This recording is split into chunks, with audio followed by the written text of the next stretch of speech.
Welcome to the I Choose Health podcast. I'm your host, Stefan Lessie. Today we have whole food plant-based body recomp coach and founder of FitVegan culture, Maxime Sigouin, joining us on the show. What's up, guys? Welcome back to the I Choose Health podcast. I'm your host, Stefan Lessie. Guys, we're again really stoked to be with you. We just got finished actually this week doing an interview with Gaynor Morgan. She's a fitness instructor and pessary instructor. We've been trying to kind of tailor a lot of our episodes towards dealing with women's health. So I definitely think that, you guys will enjoy that particular interview just because she goes into looking at pelvic health and deal with things like pelvic organ prolapse, which is a common thing, particularly among women in their late 50s, early 60s. It could even be younger than that. And so I think that you guys will really enjoy that. So we're kind of harkening back now. A couple of weeks ago, we did our interview with, Justin Strickland, Corin Sutton, and Robert Cheek, concerning vegan lifestyle and, everything that's pertaining to the vegan lifestyle. And not just that, but also looking at when adopting a vegan lifestyle, what that does for our world, for our planet, what it does for the animals, and what it does for our health overall. And, we were kind of dealing with a lot of the misconceptions and myths surrounding that. And we saw that, especially with Corin and with Robert, who've been able to build amazing physiques and compete as vegan bodybuilders. It obviously puts I don't want to say puts an end, because the Corin side doesn't put an end to the argument, but at least, it's one further contribution to the thought and the real idea, the real fact that, you can build muscle on a vegan diet. You can live a healthy and productive life on a vegan diet. And we have someone here who has proven that over and over again, not just in his own life, but in the lives of his clients, the people he's worked with, the transformation he's been able to achieve with them, and with them, believing and trusting the process. So, ladies and gentlemen, we have on the show, and let me know if I'm pronouncing it correctly, Maxime Sigouin, is it correct? That's close, Sigouin. Well, Maxime, I want to really kind of start us off, and I'm always curious about people's reasons for why they became vegan. So I don't know if there's something you want to give us a background, let us know, what was that reason, and how difficult, how easy was that transition? Yeah, of course, man. Well, first of all, thank you very much for having me. Really, really happy to be here and be able to share with your audience. To me, it was a very unique reason as to why I transitioned. It wasn't for the environment. It wasn't for health reasons. It wasn't for the animal. It was purely for vanity reasons. So I used to be a bodybuilder, competitive bodybuilder, and a power lifter. So I was like 240 pounds, which is obviously not what I weigh right now. I'm a lot leaner now. I used to be 240 pounds. And I was training with a buddy one day, and then we ended up going to a friend's house after. That person ended up being a modeling agent. And she looked at me when I was, again, 240, chubby cheeks, full on bulk power lifter mode. She's like, I see something under those big chubby cheeks. Like, try losing some weight and see if we can get you a photo shoot. And I believe at the time, and I was working at like Subway, right? So making minimum wage, very minimum tip. And I ended up, losing some weight. I did my first photo shoot and I made more money in a day than I did in like 2 weeks almost of working at Subway. I was like, man, this is great. I get to like work out and be ripped, and people will pay me money to take photos, right? Like, and to be on magazines and stuff. Like, this is awesome. I'm like, let me just do more of that, because I don't want to work at Subway forever. And so when I went to her, I was like, hey, like, I would like to do more of this, all right? Because the money was great. And she's like, oh, you have to be a lot smaller. So I think I had cut down from like 240 to maybe like 220 to do the photo shoot, just to be a little bit leaner. She's like, because you're 6'4", you're going to do runway, right? So the runway models. So you have to be really skinny. So you're like an extra large in your shirts. You need to go down to like a medium, like a small medium. I was like, man, I don't know how I'm going to be able to get that small. Like I have shoulders, I have chest, I have lats, or I'm really big. And so she's like, well, if you want to do it, you're going to find a way. Went on Google and I was like, what's a diet that's going to get me the skinniest, the fastest? And then veganism showed up. It said vegans are skinny and weak. I was like, I don't care if I'm weak, I just need to get skinny. And so literally the next day I completely changed how I was eating. I was a typical like bro bodybuilder, eating a dozen eggs for breakfast, eating 2 to 3 chicken breasts every 2 hours for 5 additional meals a day. Like I was a full on bro dieter. And then the next day I went vegan overnight. So I think my first breakfast was like frozen blueberries, bananas, and dates. And then I had like a salad for lunch and then another salad for dinner because I didn't know what the heck to eat. All I knew is that I needed to eat this way so that I could get as skinny as possible. And, you know, disclaimer, you can be strong and be vegan. I just didn't know that back then. It was almost a decade ago at this point. But yeah, man, I fully committed to going vegan to get as skinny as possible. So I stopped strength training. I just did cardio and I ate whole food plant-based because that's all that was available, right? There was no like fake meat or vegan snacks. Like it wasn't a thing yet. My only treat, I think, was tofu that was banana flavor. Like that was, if you wanted to go wild as a vegan back then, you had tofu that tasted like banana. That was it. And yeah, man, lost 80 pounds in my first year. I lost a ton of lean muscle mass, which was the whole purpose of it, right? I stopped strength training. I stopped consuming like higher amounts of protein. I just did cardio. And yeah, I managed to lose 80 pounds. And then I worked in New York. I worked in Milan in Italy. I was able to kind of travel with it. But yeah, ultimately that was the thing that got me into veganism, was just trying to get as skinny as possible. Wow. And it's interesting because we have kind of similar stories in the sense of, well, not modeling for me, but it was really, my reason for being vegan was partially religious, and also I wanted to get in shape, be in good shape. That was a real main focus. It wasn't really, believe it or not, I've been vegan for 17 years, and it hasn't been until recent that it really became about the animals. It wasn't until I saw there was a particular video, and I mentioned it in Robert's interview as well, where I saw that animal, I think it was a cow, and you just see the eye of the cow. The cow is very aware that it's about to be killed. When it becomes aware of that, you see the tears. It's a video that's gone pretty viral. Talk about when it became more than just the aesthetic for you. When did it change to something being really more to the heart, something more personal for you? Yeah, for sure. I think a few months into it. So as soon as I transitioned to get skinny, I was eating salads and fruits. And I was like, I need to figure out how to eat this way because I didn't know what to eat, right? It sounds so simple now. We've been vegan for so long. But back then I was like lettuce, tomatoes, bananas, and dates. Like that's all I knew what to eat. And so I watched Forks Over Knife because some people had told me about it, which was very great resource. But ultimately what happened is they made the link between, cancer, heart disease, diabetes, and the type of way that people were eating. It just so happens that at that time, my grandfather got diagnosed with cancer. And then when I saw the documentary and I was like, man, I saw how my grandfather lived, right? My grandfather, like when I grew up, he taught me the best breakfast ever, right? Like air quotes. It was you toast bread, you melt some butter on it, and then you put some Nutella on top of it, and you wash that down with a glass of orange juice, right? Like that's kind of how my grandpa ate. And so I made the connection. I was like, man, that's how he's been eating, like super heavy on meat, processed foods, processed sugar, and he has cancer. He had a bunch of other health issues as well. And then he ended up passing away shortly after. I think it was 2 weeks after he got diagnosed that he ended up passing away. And man, I just became a hardcore vegan at that point. I was the evangelist. I was going to my parents. I was like, I don't want you guys to die.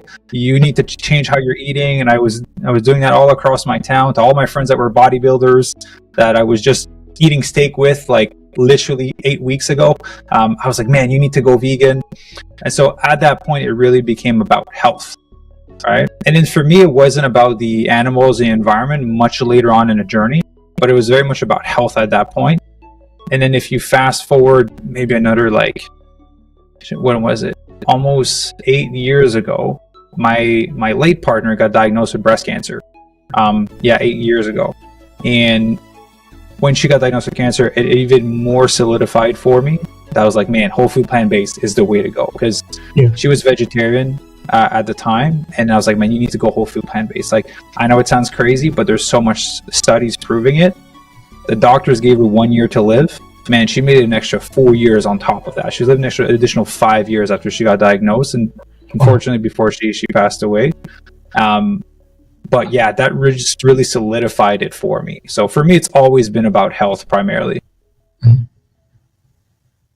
Yeah, I mean, that's, we all have, stories like that. I mean, I remember having a colleague of mine, she was so young, early 30s.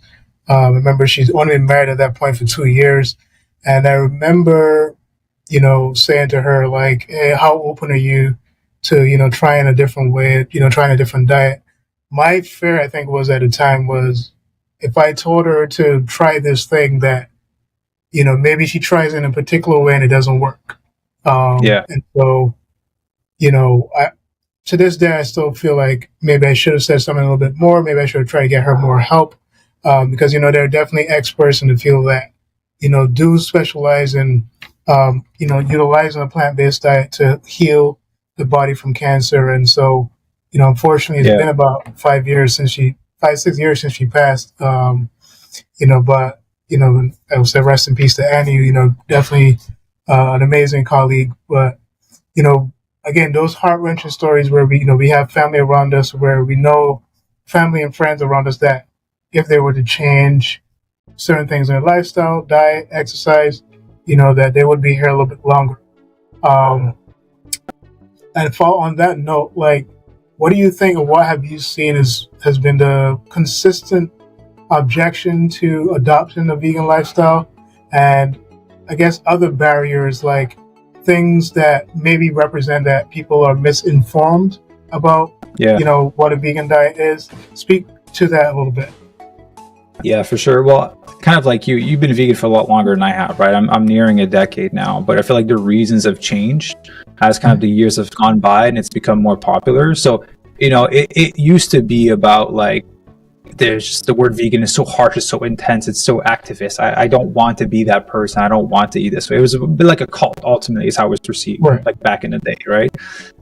But I feel like now the objections have changed drastically. People are a lot more receptive and open to eating plant-based, right? And you notice a trend in the marketing for a lot of companies. They don't use the word vegan anymore. They use the word plant-based because people are more receptive to eating plant-based. Back in the day, I think it would have been more also like, I don't know what to eat, which was my problem, almost 10 years ago when I transitioned. But now there's like millions of recipes available online for free. There's so many delicious cookbooks. So right now, I feel like it's more like a lack of knowledge of how to structure an overall week of eating, right? Like, it's one thing to go to a vegan restaurant or to try a recipe from a book, but I feel like people still have a concern that they're going to lack vitamins and nutrients if they fully transition into it. I feel like people are still attached to the idea that you need an absurd amount of protein, that B12 will be an issue, that iron will be an issue, and all of these things. And so I feel like that's what's holding back people from fully transitioning. It's that worry for their health. But those are the same people going to McDonald's every weekend. But that's a different topic. That's a different subject. Yeah, and I've seen that as like a consistent objections, and unfortunately, I think as much as social media has been a force for good, there's also been, the opposite side, where there are people on social media who are, quote unquote experts, who say, well, vegan diet is not healthy, it's not sustainable, it's something that you couldn't maintain over time. And I know obviously you're on social media as well. Have you seen those types of objections as well, where people are like, well, what you're saying actually doesn't work, and you shouldn't be trying to lead people in the direction of adopting a vegan lifestyle or vegan diet? Have you received those objections on social media as well? Man, it's been a long time. Maybe when I started coaching, like over 4 years ago, but now my brand is so solid and I've helped so many people that like, it's undisputable. You can't argue with what I've done and how many people I've helped transform on a whole food plant-based lifestyle, that I don't even like get those messages anymore, right? It's like, you don't believe me? Here's 750 plus proofs of people that it works, right? I'm like, how many more people do you want to show you that this works? And we got people from 20 to like 84 years old. And so, there's just so much proof at one point. It's just like, you can't dispute it anymore. And I think I asked Corin the same thing. He was pretty much the same response. Corin's been doing it for a long time and helping people, see those transformations. And I remember asking him if the individuals that you work with, are some of them like now transitioned, like were they like meat eaters and then transitioned for that transformation, or were some of them already like did a transition and then started a program with you? Yeah, for sure. So I'll be upfront, when I first started my first like 2.5 years to 3 years, I was only working with vegans. So people were either, again, eating meat, but like they had to be vegan when they first came in. And maybe a year and a half ago, we opened it up to people that wanted to transition, right? I was like, hey, if you want to eat, chicken or fish or whatever it may be, that's on you. I will never put that in your meal plan just from a pure value standpoint. But if I can get you to eat like 70, 80, 90% plant-based, that's a huge win for that person's health. Versus if I was like, no, I don't want to work with you, not willing to go 100%, that's someone that's not being helped towards eating more plant-based. And so to me, I kind of had to like suck up my ego and be like, this is not about me. This is about serving people that want to get healthier. And I got to meet people where they're at sometimes. And so, yeah, we never include animal products, but some of our members still eat fish or chicken from time to time. And but they're eating 80, 90% whole food plant-based. So I'm like, man, that's a huge win. I got a pastor that is, Warren's like 73 years old, right? And he goes on mission trips and all that. So he went to Cuba or different countries. Like they still eat fish or chicken from time to time, and he stays with those families. And he was like, yeah, sometimes I'll have a little piece, but then the majority of the food I'm eating is whole food plant-based, and I feel so much better. And so, to me, it's about serving and meeting people kind of where they're at. I mean, thanks for sharing that testimonial. And is there like over time, has there been a testimonial or testimonials that really stuck out for you that was like really, I guess, really personal for you, where it really like struck home, like this is a really amazing transformation, and not only has it transformed the way that they eat, the way they look, but the way that they think. I guess if you can highlight maybe a testimonial or two where, it significantly impacted you. Yeah, for sure. Well, we have a lot of them, but I'll name like two of them that were really impactful for me. One was a woman that came in and kind of had like a cancer scare. So she did have a tumor cell, but it wasn't really like active-ish. Like she was on the verge of like being fully diagnosed. So she came in to lose some weight because she was carrying a significant amount of excess weight, which wasn't helping her health condition.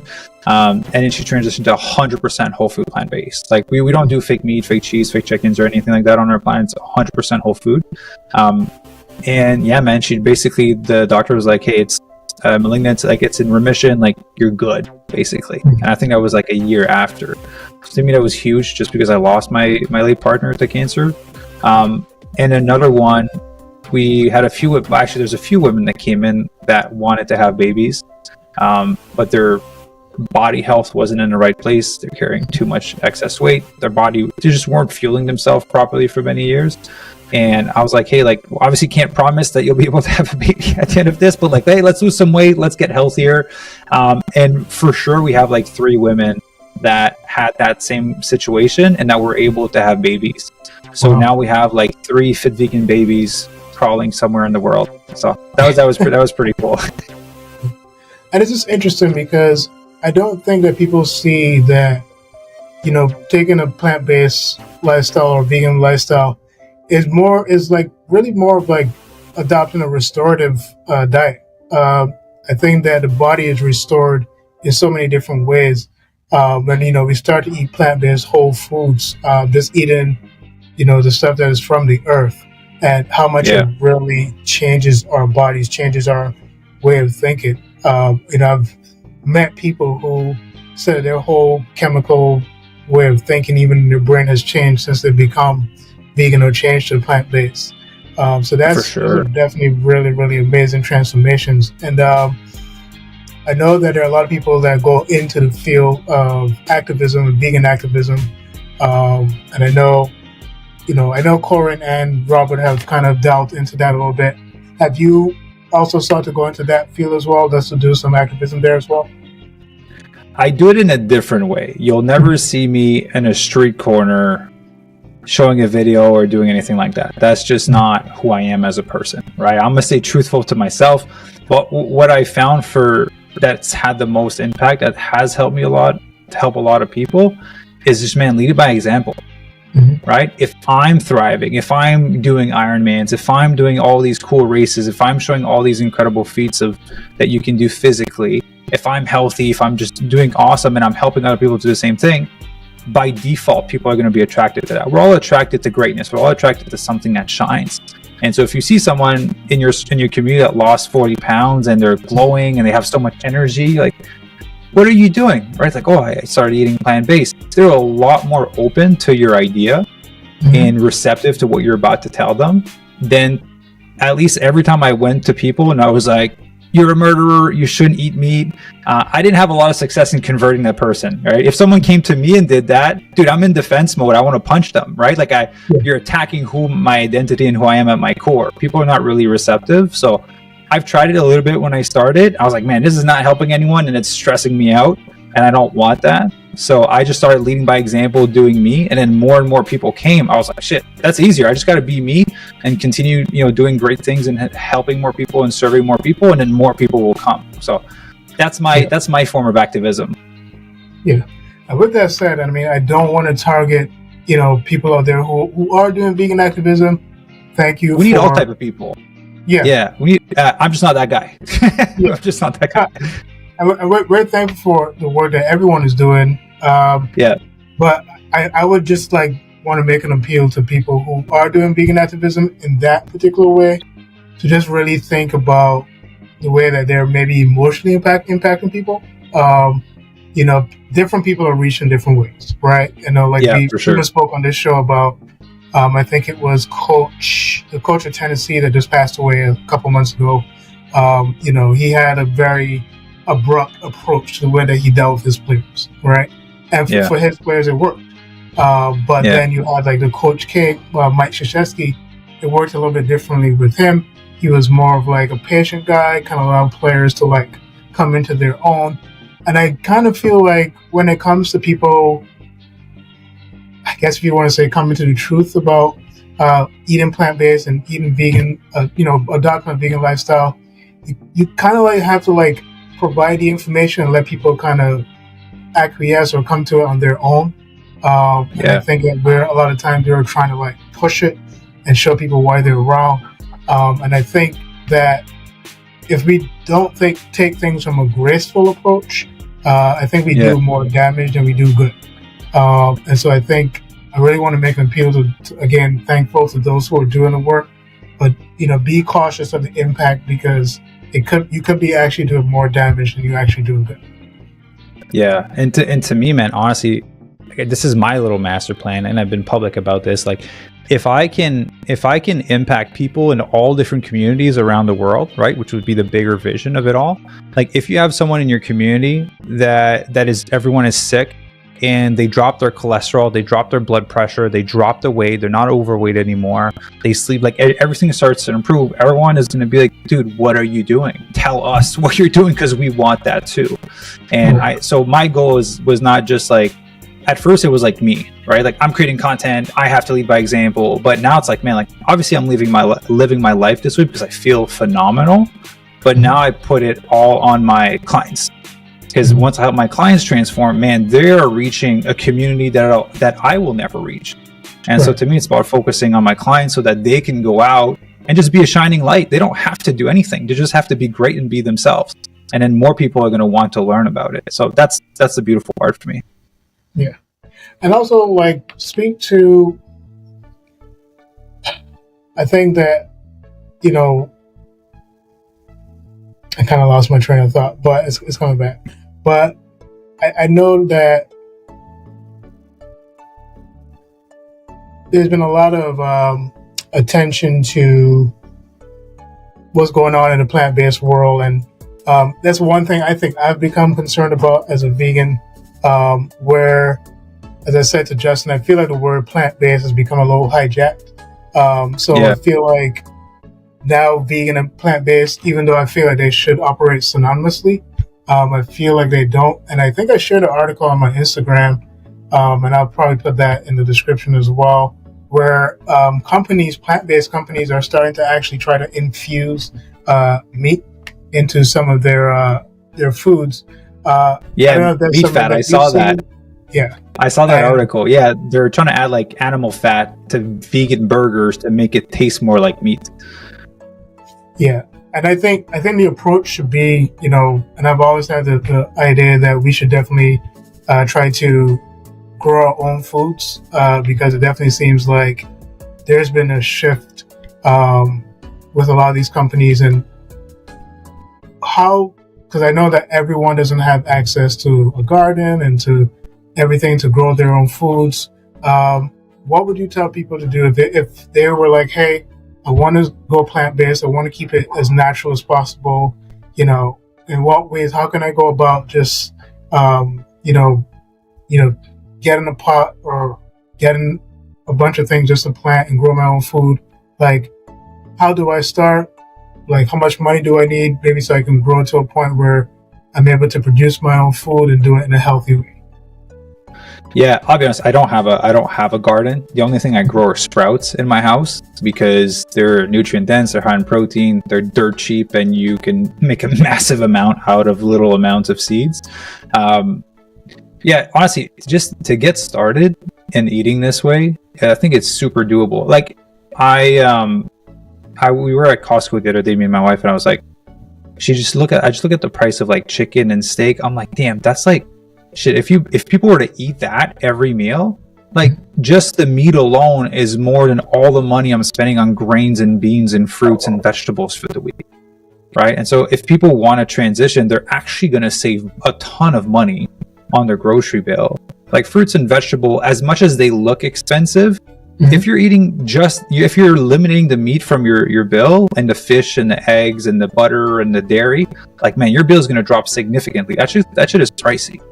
And so if you just honestly, like, there's so many free resources online. So when people don't know where to start, just go online. How do I start a vegan diet? Pick the first article that shows up and then just do that. Like, it's that simple. You just need to get started. I'm not saying the first article is going to pop up. It's necessarily going to be the best one of all times, but man, it gets you started in the right directions. Then you get started with that. Then you're going to start to ask yourself some questions like, what about this grain? What about this protein? What about this vegetable? Then do some research with it. Have some fun. But the important part that people miss is they're doing so much research, they're reading so many books, watching so many documentaries. That's basically paralysis by analysis. So it's like, I need to gather all the information before I take action. Like, shit, read one page of one book, just do that. And then you'll start to have questions that will arise, and then just move on with that. And then with the next step and the next step. And so, yeah, don't overcomplicate. You won't have all the answers. I've been vegan for almost 10 years and I'm still learning as new studies are coming out, right? So realistically, you won't know everything. You just need to get started. I'm sure you have, I got thousands of free recipes everywhere online. Recipes are available, recipe books are available at the store, online, for free, for really cheap. It's very easy nowadays. I wish I had all the resources that exist now 10 years ago when I transitioned. It would have been so much easier. And now for those who are thinking like, hey, I want to transition to being vegan, but I'm not so convinced that it's the right thing to do. Maybe there's some people who need scientific validation. Can you speak to maybe why scientifically some people are going to feel, a lot better on a vegan diet versus an omnivore diet? Can you kind of go into the science of that for those who need that scientific validation? Yeah, for sure. So I'll answer your question with two answers. One of them is, I know my place in this vegan industry. I'm not the scientist, right? So usually when people ask me for science stuff, I'm like, hey, go see Simon Hill's podcast. Go look at nutritionstudies.org, right? Go look at PCRM. Go look at the National Health Association. You want studies? They got more studies than you'll know what to do with to show you why it's healthier to eat whole food, plant-based, right? But the other part is, I believe everyone can feel phenomenal on a whole food, plant-based diet. I feel like the people that struggle to do it, the common mistakes that they make is they don't eat enough when they transition. And if there's someone that is more physically active, which I'm going to assume that's your audience because you're in the fitness space and we're both in the fitness space, you don't consume enough protein, right? So I'm not talking bodybuilder level of protein. I'm talking like normal person that works out that wants to be healthy level of protein, right? Like the ratio is 1.2 gram to 2 gram per kg of body weight. So for me, again, I'm like 190 pounds. That's like 140, 150 grams of protein per day. When I was bodybuilding, I was consuming 300 grams of protein per day for the same body weight, right? So it's like half the amount of protein. And I'm still able to have great body composition, do Ironmans, and be in great shape. So if you consume enough protein and you consume enough calories, which I think is the number one thing that messes up people, like I'm going to go plant-based and then they eat very little because there's so much fiber when you go eat plant-based. And so people think that they're eating a ton. It looks like a lot of food. It's a lot of volume, but it's a very little amount of calories. Man, you do that after a week and you've been in a deficit all week and you didn't know, like I would feel weak too. I would feel like this thing's not working for me too. So just making a conscious effort to eat enough of energy, not volume. Make sure you hit that protein. I say most people do that. It solves like 99% of people's experience with eating plant-based. That's a really good answer. And I mean, obviously, we want to be careful to not try to answer things scientifically. We don't have that background. So I'm definitely not going to try to tackle it myself. But I know that, people definitely want that scientific validation. But as you said, like, there's so many people, and I mean, there's just so many different spaces which this applies to, like in the religious world, political world. People are always looking for like, hey, I need all the evidence before I make this decision, right? Which won't happen. Right. Right? Like, yeah, it's crazy. Like, I even think about like people who say like, hey, like someone chooses a partner. You have no idea if it fits in with this is a person that's the right one, right? Yeah. Like, a lot of people are like, hey, I need this evidence, I need that evidence. You never know. Like, again, a lot of times love leads us in certain directions. So, you can never, ever have all of the information because, again, life is about consistently learning. So that means when you take on something, like for a lot of our fitness clients, they start to learn things about themselves during their journey, right? They know, they've seen that people have transformed their bodies through exercise and diet. And now they realize like when I start to implement it myself, then I can start to see the changes as well. Yeah, absolutely. And then, like, I'll just add something. You're familiar with Dr. Clapper? Yes. Yeah. So I was chatting with him, I think like last week. We did a little podcast together. And obviously what he does is he goes to schools to teach medical students about plant-based nutrition, right? And the benefits of it. That's kind of the work that he does. And so he's like, man, do you know what's the number one thing that stops people from taking action? Is they're confused about all the information that's out there. Plant-based is good for you. Plant-based is not good for you. Meat is good for you. Meat is not good for you. So like again, I talked about this with Dotsie Bouch, with Neil Barnard, like all those people. The number one tool to prevent people from taking action is confusion, right? If I'm telling you, hey, there's this great option that you should go for, it'll make you healthier. And then someone else comes in and gives you 10 other different options, it confuses the shit out of you. You won't take action towards any direction because you don't know what's the right choice. Mm-hmm. And so the meat industry, the dairy industry, the egg industry, they're using confusion as a tool so that people don't take action towards something that will take profit away from them.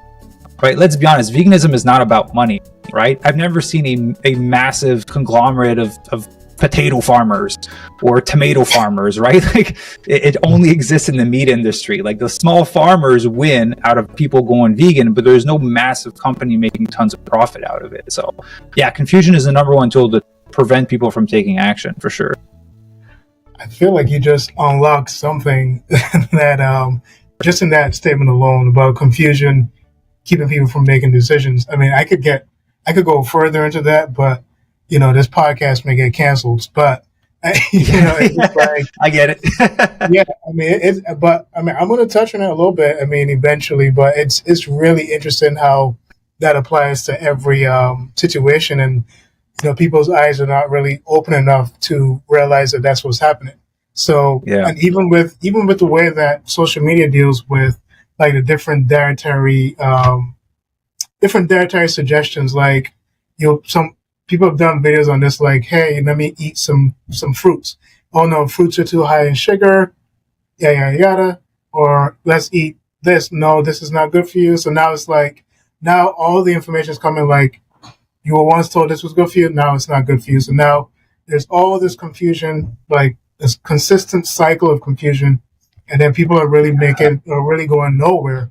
And it feels like we're like in this endless loop of just like unhealthy decisions. Yeah, I saw those videos, and at the end, they're just eating ice cubes in a bowl. Because that's the only thing that's safe. Even there, if the water's not filtered properly, it might be dangerous for you too, you know? No, it's crazy, man. Oh, so I write articles for, Okay. so I do write articles for nutritionstudies.com. I'm writing one for the National Health Association for the upcoming issue of their magazine. Okay. Yeah, so I'll write articles for different publications. But a book is in the work. But I'm gonna start working on that like at the end of this year, ultimately. Okay, now, that's amazing, and I think as many outlets, as many media platforms that we can share that information is helpful. So, Yeah. With that said, man, I really enjoy talking to you. Really have you bringing these things out, sharing your experience. So usually this is usually the point of the podcast where I have the guests share what they have next, and then where we can find you on social media. I know you've kind of already shared what you have coming next, so just take that moment to do that here, and then we'll follow from there. Yeah, for sure. So where do you find all my stuff? Just fitvegancoaching.com. The link to my podcast, YouTube, all the darn social media platform that exists nowadays are all linked under there.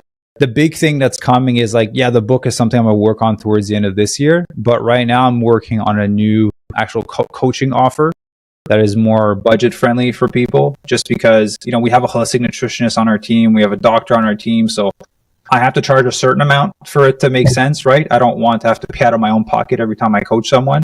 But we're coming out with a more budget friendly option so that we can serve even more people. Because my heart was hurting every time we talked to someone that needed help and they just didn't have the funds to work with our custom offer. And I was like, man, can I afford to coach this person for free? But I'm paying X amount of money out of my own pocket every month for them to be helped. And if they do nothing with it, then I'll be resentful. So I was like, let me come up with something that it'll be more budget friendly. We'll be able to coach a larger amount of people and ultimately bring whole food plant-based eating to the world. Yeah, that's amazing. I mean, and I know that's also another hurdle in the way for a lot of people. You spoke on it, where people think that going vegan is going to be extremely expensive, but when you start to really think about it and do it the right way, it can actually work out very economical. I'm here in New York, and a lot of times we do our shopping at Trader Joe's. The things that we can get that are vegan, we get at a relatively decent price. So, so for I know I shop at Whole Foods, man. Yeah. I need my Whole Foods. Yeah, I mean, no, Whole Foods is great, and I mean, I think for a lot of people, Whole Foods is just one of those it's difficult to sometimes pay Whole Foods price. It depends. It depends. It's bougie. Let's be honest. Yeah. People say hey, what's the signs that your area is being gentrified? They're like, if Whole Foods is moved to your area, then your area is being gentrified. Yeah. But it's funny because even Trader Joe's, if a Trader Joe's moves into the neighborhood, that may also be a sign of that too. So that's a funny thing.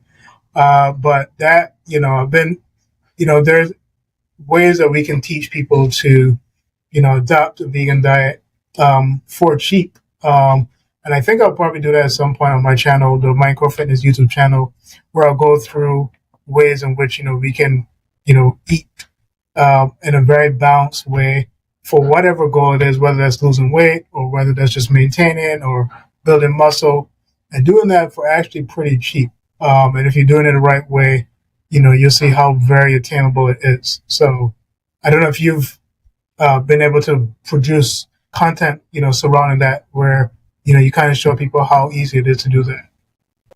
I've never created budget-friendly videos. But man, just going to Costco, going to Vaughn's, you can buy fruits and vegetables for dirt cheap that are organic. That are still organic, but a lot cheaper than Whole Foods. So yeah, just going to your local grocery store, fruits and veggies are cheaper. Costco is cheaper. I've made a few grocery videos, but it's been a while. I'm in a different stage of my content creation career. that I'm like, man, filming in public, I'm done with it. I like the podcast. I like long form conversation, like me being out in public and being super energetic of like, we're gonna buy some celeries and carrots and potatoes. Like I've passed that stage of my content creation. Yeah. And I mean, that's kind of where I'm at as well. Before this podcast, I was doing actually something called How'd That Taste? What it was, I was going out and showing people like, hey, these are vegan foods that you can buy. And I kind of gave my review on it.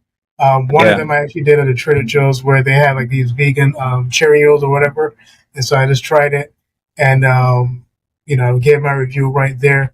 But again, as you were saying, even with those type of videos, the amount of energy you need to put into those videos, even though obviously podcasting requires a certain energy as well. But yeah, we're definitely at a point where we're trying to, produce. I don't want to say that the content before wasn't meaningful, but I feel like going into deeper interviews with people sharing their experiences, I think, really helps people to get to a point where they can make a decision because as we're bringing it out here, like you're clear about, why you went vegan, and, bringing that out for some people, makes it clear for them as well. And they're like, hey, maybe I'll make that change. Maybe I'll make that decision. But an isolated short video here and there may not, do that for different people. Yeah, absolutely. And like reverting back to what I said earlier, like I know my lane. I'm not the scientist. I'm not the chef guy, right? There's Plant U. There's a ton of great, plant-based chefs or people that like to prepare recipes. When I make food, it looks terrible. Like it's not, you don't want to take a photo of it, right? I mean, like it's good for you, but it doesn't look pretty. So, my wife and I started to make like cooking videos because she's better at it than I am at making it look nice. Yeah. Me, it just looks like mush every time. But it's good for you. It fuels your body. It does the job. Yeah, we all got a narrow lane, right? Like there's just some things you're like, hey, that's not my lane. That's her lane. Let her take it.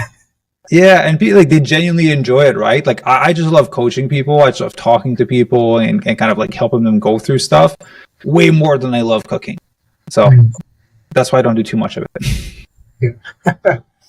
Well, Maxime, again, thank you again. Thank you for being patient as well with the people don't know this, but the technical difficulties at the start of the podcast.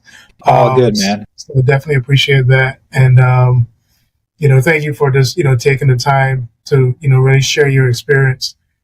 So guys, again, this has been another great episode. And again, I want to make the appeal to you to make the choice to be you, made a choice to make health personal. And, with everything you've heard here, the ball is really in your court. And we're not forcing you or telling you that you're a bad person for not being vegan or like you're still a good person who is trying to do, what you need to do in life.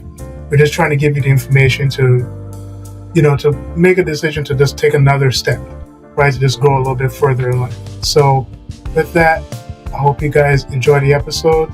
Again, this is the I Choose Health podcast. I'm your host, Stefan Lessie. Hope you guys have a great week.